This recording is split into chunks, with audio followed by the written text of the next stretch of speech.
नमस्कार सभी पेंशन धारकों का स्वागत करते हैं एक बार फिर से हमारे इस YouTube चैनल पर। दोस्तों, इस वक्त की पेंशन धारकों के लिए बड़ी खबरें आ रही हैं। पेंशन भोगियों के लिए 8वें वेतन आयोग के गठन को लेकर बड़ी खबर है। खुशखबरी है पेंशन बढ़ोतरी को लेकर भी।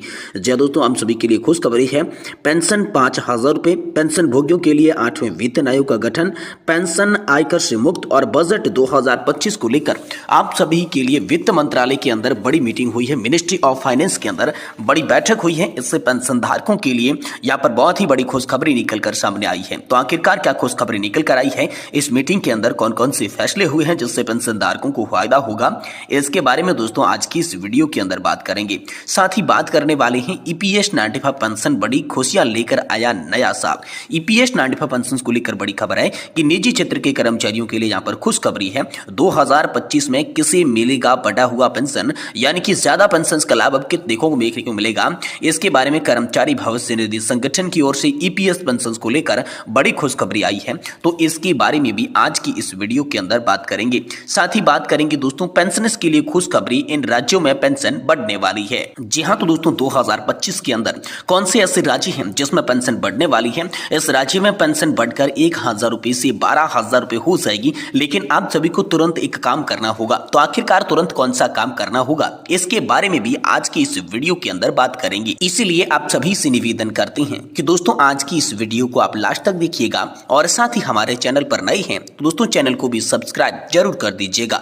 तो चलिए बिना किसी देरी के संपूर्ण खबरों को इस वीडियो के अंदर विस्तार से जान लेते हैं। पहली बड़ी खबर की बात करें, पेंशन भोगियों के लिए 8वें वेतन आयोग के गठन को लेकर बड़ी खबर है। खुशखबरी है पेंशन बढ़ोतरी को लेकर। जी हाँ दोस्तों, पेंशन 5,000 रुपए, पेंशन भोगियों के लिए 8वें वेतन आयोग का गठन, पेंशन आयकर से मुक्त और बजट 2025 को लेकर आप सभी के लिए मिनिस्ट्री ऑफ फाइनेंस के अंदर बड़ी बैठक हो चुकी है, बड़ी मीटिंग हुई है और इससे पेंशन धारकों के लिए बड़ी खबरें निकल कर आई है।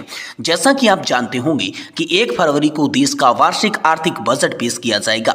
इस सिलसिले में वित्त मंत्री निर्मला सीतारमण विभिन्न श्रमिक संगठनों के साथ बैठक और चर्चाओं का आयोजन कर रही है। तो श्रमिक संगठनों की बैठकें और प्रमुख मांगे क्या है, चलिए इसके बारे में बात करते हैं। देखिए दोस्तों, वित्त मंत्री निर्मला सीतारमण के साथ श्रमिक संगठनों ने कुछ महत्वपूर्ण मांगे भी रखी है। इसमें मुख्य रूप से ईपीएस पेंशन के तहत न्यूनतम पेंशन को 5 गुना तक बढ़ाने, 8वें वेतन आयोग के गठन और अत्यधिक अमीर लोगों पर अधिक कर लगाने की बात भी यहाँ पर शामिल थी। जी हाँ दोस्तों, आयकर छूट की सीमा में वृद्धि की मांग रखी गई। बैठक में श्रमिक संगठनों ने आयकर सीमा को बढ़ाकर 10 लाख रुपए सालाना करने की मांग की। इसके अलावा पेंशन भोगियों की पेंशन को आयकर से मुक्त करने और मिडिल क्लास पर कर का बोझ न डालने की भी सिफारिश कर दी है। साथ ही अस्थायी कामगारों के लिए सामाजिक सुरक्षा योजना की भी आवश्यकता पर जोर यहाँ पर दिया जाना चाहिए। वहीं पुरानी पेंशन की बहाली को लेकर बड़ी मांग रखी गई। सरकारी कर्मचारियों के लिए पुरानी पेंशन यानी कि ओपीएस बहाल करने की मांग रखी गई। श्रमिक संगठनों ने इस योजना ने फिर से लागू करने पर बल दिया, जिसे सरकार ने पहले ही समाप्त कर दिया था 2004 के अंदर। 8वें वेतन आयोग के गठन को लेकर भी बड़ी खबर आई है। श्रमिक संगठनों ने 1 जनवरी 2026 से 8वें वेतन आयोग का लाभ देने के लिए तत्काल प्रभाव से समिति के गठन की मांग की। ये कहा गया कि समिति को सिफारिशें देने में समय लगता है, इसलिए इसकी घोषणा बजट में होनी बेहद जरूरी है। वहीं ईपीएस 95 पेंशन में वृद्धि की बात करें तो वर्तमान में ईपीएस पेंशन भोगियों को मात्र 1,000 रुपए की मासिक पेंशन मिलती है। श्रम संगठनों ने इसे 5,000 रुपए करने की मांग की ताकि पेंशन भोगियों को महंगाई के दौर से राहत मिल सके। तो पेंशन भोगियों के विरोध को लेकर बात करें, हालांकि ईपीएस 95 पेंशन भोगियों ने 5,000 रुपए पेंशन की मांग को अपर्याप्त बताया है।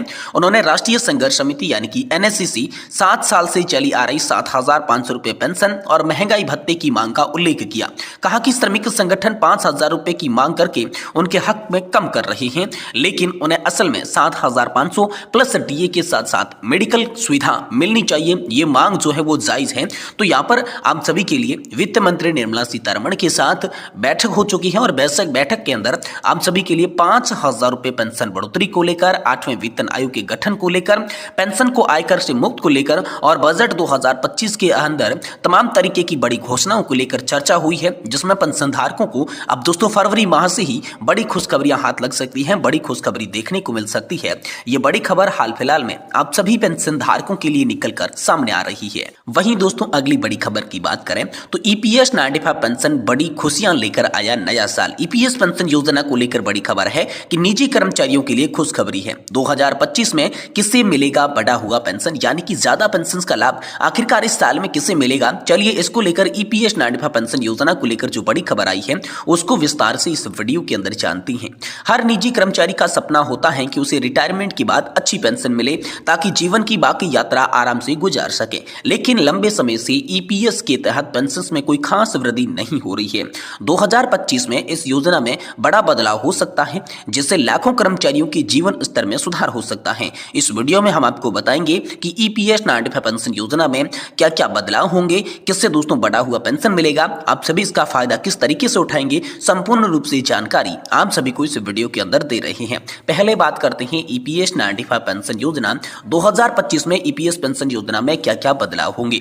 2025 में ईपीएस योजना में कुछ महत्वपूर्ण बदलाव किए जा सकते हैं। इन बदलावों के जरिए निजी कर्मचारियों को पेंशन में वृद्धि मिल सकती है जो उनके जीवन को आरामदायक बनाएगी। तो आइए जानते हैं कौन कौन सी बदलाव है। पहला बदलाव है पेंशन राशि में वृद्धि। दोस्तों बड़े कर्मचारियों को फायदा और नए पेंशन के फॉर्मूले को लेकर बड़ी खबर है। जिन कर्मचारियों का वेतन कम था उसे पेंशन बहुत ही कम थी, अब सरकार पेंशन की राशि में बढ़ोतरी करने की योजना बना रही है। दूसरा है सरकार नए पेंशन फॉर्मूले को लागू करने की सोच रही है जिसके तहत कर्मचारियों को पेंशन उनकी सेवा के वर्षों और वेतन के आधार पर मिल सके। और वही दोस्तों दूसरे लाभ की बात करें तो पेंशन की न्यूनतम सीमा की बात सामने आई है। जी हां दोस्तों, पेंशन की न्यूनतम सीमा को बढ़ाने पर विचार हो रहा है। वर्तमान जो पेंशन बहुत कम मिल रही है उसकी सीमा को बढ़ाकर कर्मचारियों को अधिक आर्थिक सहायता देने का प्रयास भी किया जा रहा है। तीसरी बात करें तो पेंशन की बढ़ी हुई आयु यानी कि वृद्ध कर्मचारियों के लिए बेहतर योजना। वृद्ध कर्मचारियों के लिए पेंशन योजना को सुधार किए जाने की संभावना है ताकि उनकी उम्र के हिसाब से पेंशन का सही भुगतान जो है वो उन्हें किया जा सके। और चौथी बड़ी प्रस्ताव की बात करें, बदलाव की बात करें तो सरकार द्वारा सब्सिडी की योजना, यानी कि सरकार ने पेंशन योजना में सहायता प्रदान करने के लिए कुछ सब्सिडी देने की योजना बना रही है जिससे कर्मचारियों को यहाँ पर अधिक पेंशन जो है वो मिल सकेगी। तो ईपीएस 95 पेंशन योजना में बदलाव से आखिरकार किन्हें फायदा मिलेगा, किसे फायदा होगा, चलिए इसके बारे में जानते हैं। देखिए पहला है निजी क्षेत्र के कर्मचारी। मूल वेतन कम होने पर जो कर्मचारी कम वेतन पर काम कर रही हैं उन्हें पेंशन योजना में सुधार के बाद ज्यादा पेंशन मिलेगी, इससे उनका जीवन स्तर सुधरेगा। वहीं दूसरा है लंबे समय तक कार्यरत कर्मचारी। जो कर्मचारी लंबे समय से काम कर रही हैं उन्हें रिटायरमेंट के बाद अधिक पेंशन मिलने की संभावना है। वहीं कम आय वाले कर्मचारियों के परिवार के लिए तो यह बदलाव उन कर्मचारियों के परिवार के लिए भी फायदेमंद साबित होगा जिनका वेतन कम था और पेंशन कम मिल रही थी, वे अब अधिक आर्थिक सुरक्षा की ओर आगे बढ़ेंगे। तो दोस्तों ईपीएस पेंशन योजना का लाभ कैसे उठाएं, तो ईपीएस पेंशन योजना के लिए सबसे पहले पंजीकरण करना होगा। किसी भी कर्मचारी को पेंशन का लाभ तभी मिलेगा जब ईपीएफओ में पंजीकृत होंगे। पंजीकरण के लिए कर्मचारी को ईपीएफ में योगदान करना जरूरी है। वहीं दूसरा पॉइंट है सही दस्तावेज की जरूरत। पेंशन के लिए आवेदन करते वक्त कर्मचारी को सही दस्तावेज की जरूरत होगी जिसके आधार कार्ड, बैंक खाता विवरण और ईपीएफओ खाता संख्या आदि। वहीं दोस्तों पेंशन की राशि का निर्धारण कर्मचारी की सेवा वर्ष, वेतन और ईपीएफ खाते में जमा रकम के आधार पर होगा जिससे उन्हें सही मायने में लाभ मिल पाएगा।